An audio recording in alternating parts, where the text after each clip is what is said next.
So thank you for coming in good time. Our group was the Trendsetters, and we were given the following tasks. The following task under the communication skills: a report on the impact of ICT infrastructure on IBC election results transmission in 2017 and 2022. So it was prepared by KIPKIRUI John was the chairman. BARAZA, the secretary. I'm KIPKEMOI, I'm a member. LINA NASAMBU, member. GITARI, a member. MAKOMA, a member. MWITA, a member. RHODA KERUBO, a member. OMOLLO, member. KIMUTAI, a member. So those were the members, and the report was presented on 29th of October 2024.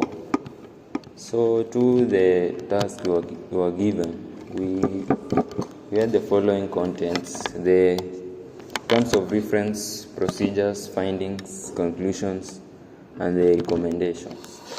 So the committee employed the following procedures to obtain accurate results. First off, we conducted interviews and handed out questionnaires to registered voters as well as IBC officials.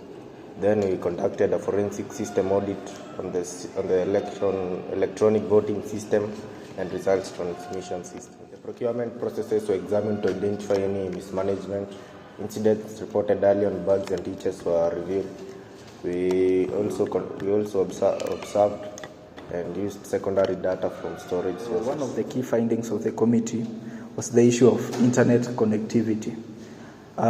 This challenge affected around 1,300 polling stations located in areas which could not access the 3G connectivity. This issue led to delayed results presentation, and therefore it was a very big challenge. As you can see now, the following map. This is the map of Kenya, and therefore the green patches represent the areas that could access 3G connectivity. The areas that are not shaded, the white patches, are the areas that could not access the 3G connectivity, and therefore these are the areas that were mostly affected by lack of the 3G connectivity.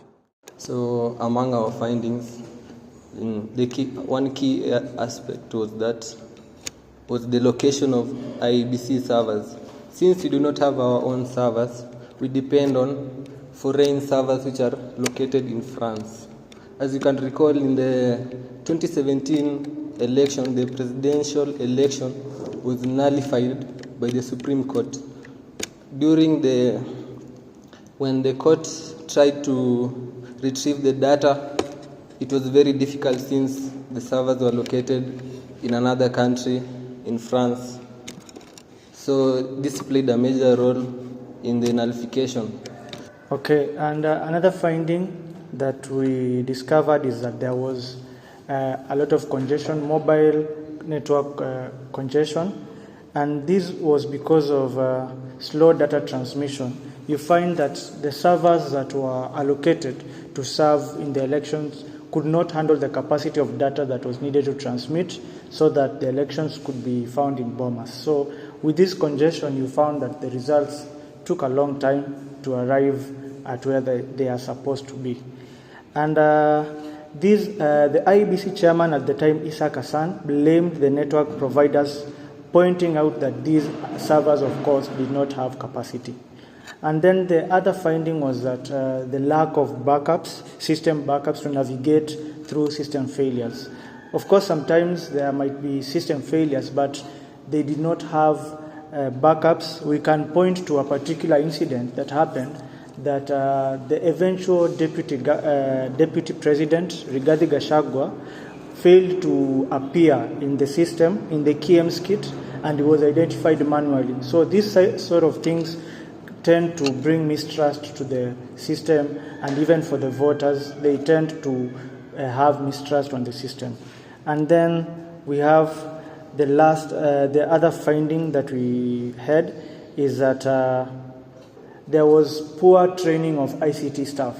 You find that in the handling of the results, the staff had poor training in how to handle. Sometimes they took a long time to transmit the results. That led to some delays. And even the IEBC chairman, as you have said, Isaac Hassan, said this, and I quote, "I think as a commission we have admitted there were challenges with the electronic voter transmission of results. It was a failure on part of the system. We as a commission developed in-house failure of configurations of the phones and lack of proper training of the staff who were supposed to use the phone." So you find that this staff took such a long time to transmit these results that were needed urgently. From the findings, the committee came up with the following conclusion. The first conclusion is that the IBC personnel was not properly trained when it came to handling of the KIMS kits, which led to a delay in the electoral system.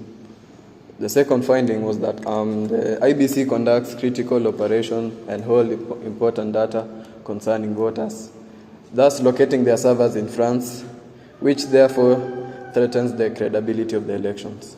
The committee concluded that the IBC members should not be totally reliant on the local network providers, as their connectivity is not yet provided in the local regions. Also concluded that the IBC is not transparent enough in transmission of their result electronically, as it does not give observation on one-on-one way on how to reach the results. So the committee came up with the following recommendations to ensure credibility in the electoral transmission system.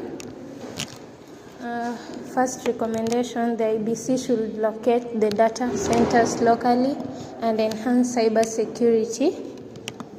Second, the commission should work towards strengthening the RTS system by enhancing connectivity and providing better servers.